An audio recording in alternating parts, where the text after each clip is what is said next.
Did you ever wonder? I do. Did you ever wonder why the sun always rises, but the stars never fall? Why dry land is never satisfied by water? And why fire never says enough?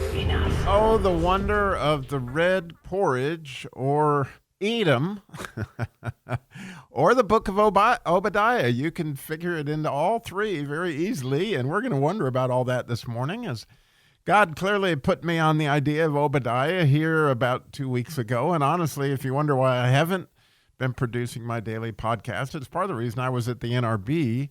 But the other part is that I've just been totally confused and studying, and God's been pointing things out to me, and I didn't want to talk until I kind of had an idea what I was actually talking about, or where I felt like God wanted me to talk, and I felt like he hadn't released me till today, because I think today I finally got the picture of what he'd been trying to teach me for the last 2 weeks. So in the book of Obadiah, there is some amazing insight into much of life, into much of the United States of America, into Rome. It's into the book of Genesis, and all those things appear to be quite connected to the prophet Obadiah. So if you study Jewish literature on the book of Obadiah, which obviously I started out with Rashi, and then I went into the Talmud and several different sources, and they are very clear. And I think it's part of the miracle of Obadiah myself, as I think about it and process it, that Obadiah himself was a servant to Ahab and Jezebel and an Edomite himself. And so the way the Jews put that is that the wood of the axe came out of the forest. In other words, Obadiah is going to speak against Edom quite, vehemently throughout his book here, and that clearly he came out of that tribe or that connection to Esau, which is, the Edomites, and where they lived on Mount Shinir. And so they are in that cleft of the rock that you'll read about in Obadiah. And I think it's really, really cool who Obadiah was to begin with. He was a convert to Judaism, according to all of that Jewish literature. And certainly he is mentioned in the book of Kings on 2 or 3 different occasions, depending on how you look at it. And according to the Jews, he's mentioned clearly as a servant of Ahab that was literally paid good money to protect all of God's prophets from Jezebel. And so you'll see that in the book of Kings, that was Obadiah there. And then Obadiah also shows up in the story, according to the Jews, of when Elijah was going to go to talk to Ahab, and he sent the captains of 50, which Obadiah clearly was, according to the book of Kings, a captain of 50. And he sent the first captain of 50, right? And he got turned into a crispy critter. And the second one did the same. But the third time, according to the Jews, it was Obadiah that showed up. And Obadiah knew Elijah from the whole incident, previously where he had hid the prophets. And so as he begged for his life, clearly he was the one that God wanted to send Elijah to go talk to Ahab about the rain. And to further the Obadiah story, he was also, according to Jewish Talmud sources, the Obadiah, or the husband of the widow that of the oil story, and the son that was raised from the dead by Elisha, that too is connected to Obadiah.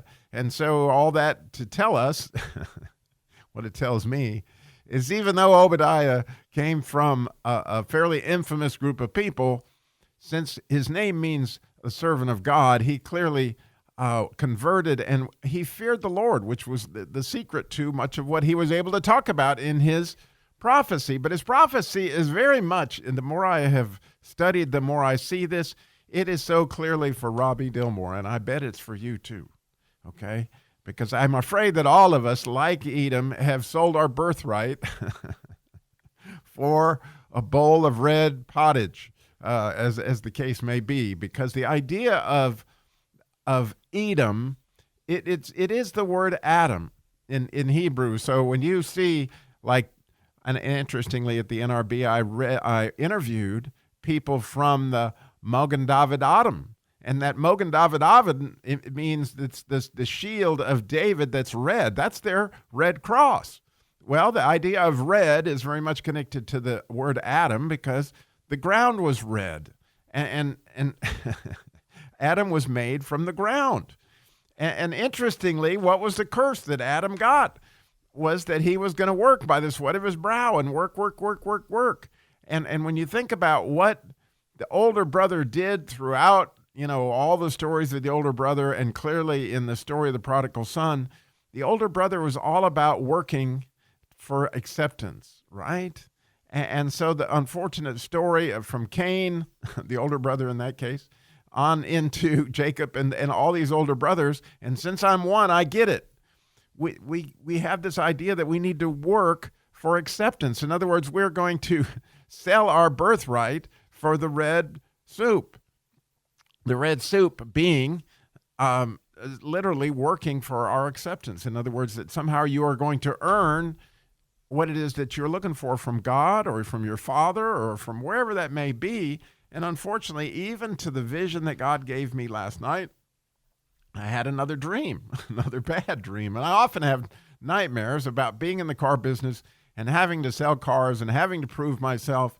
And it all goes back to the years and years and years that I was under that curse, that I had sold my birthright, essentially, which was just to be the son of the king. In other words, does the bride of Christ have to work for acceptance? And I feel like a foolish Galatian, right? In so many different ways, I'm constantly working for acceptance. Well, it's very much connected to that idea of Edom, of red, okay? And to further the wonders of all this, the Jews go on to teach that the tribe of Edom, the people of Edom, were connected, and this prophecy is miraculous because here it was 300 or 400 years before Nebuchadnezzar that he's talking about that the Edomites would join with Nebuchadnezzar in plundering the first temple. But even more scary is that the Jews can show you through the lineage that's shown of Edom's family how, and believe me, they have it all documented completely, how that last tribe and the tribe of Edom were the settlers of Rome. And if you look at Rome, you can't help but note that their flag is red, okay? And then secondly, it has these letters on it, which are like SPQR, which means essentially the Senate of the populace of Rome. In other words, this was a Senate of the people and by the people, which is kind of scary because the people, when you put them in charge, they are going to have you work for your acceptance, okay? Every single time. And so, you can't help but think that Rome was all about works in so many different ways. And unfortunately, they were the ones that clearly plundered the second temple. And obviously in 70 AD, it was unbelievable the things that they did to the Jews, for which God is pointing out in this prophecy. Eventually, it is the people of Zion, it is his people that are going to occupy his mountain in Jerusalem and occupy Zion. And the beautiful thing is, what will those people be?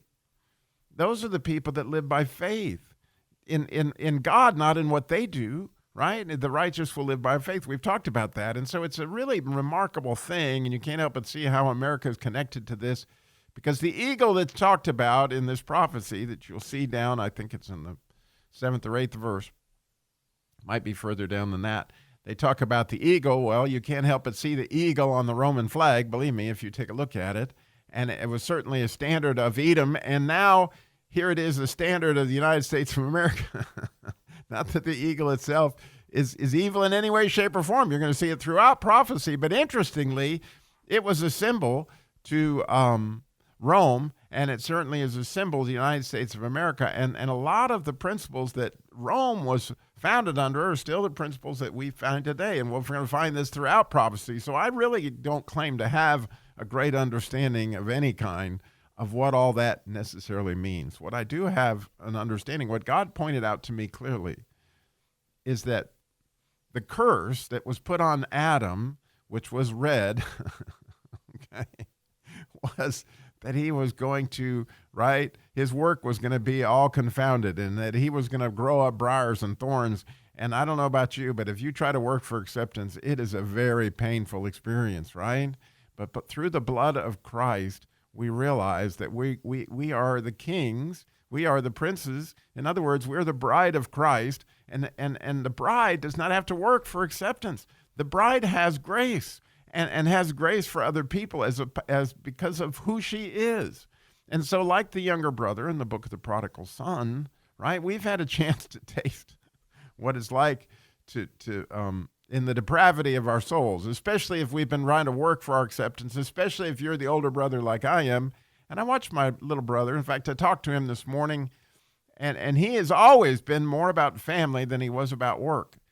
And it's very interesting that I needed that piece of information from Obadiah. And again, can't say complete sincerity, complete surety of all these things I've talked about, who Obadiah was. But what I am certainly sure about is the curse of Adam and the curse of working for acceptance. And it's my belief that this book is a great example. If you read through with this idea, if you just read those 21 verses, shortest book in the Old Testament, if you read through it with this new piece of insight and think about it in your own life. In other words, it's surely prophecy, okay? But what does this mean to me? Well, here's what it meant to me at the end of the day was, Robbie, you don't have to work for it. You don't have to earn it. You just have to love God and grow closer to him, like the younger brother, like Jacob was a homebody and a cook and all those things. But what he really was a wrestler. In other words, he clung on to God with all he had. And if we can cling on to God with all we have, then I think, in my opinion, it's a lot different than working for my acceptance. And that's more like what Mary did, not what Martha did. And it's a lot more what Mr. Banks did in the movie Mary Poppins. He learned that he needed to go fly a kite with his kids.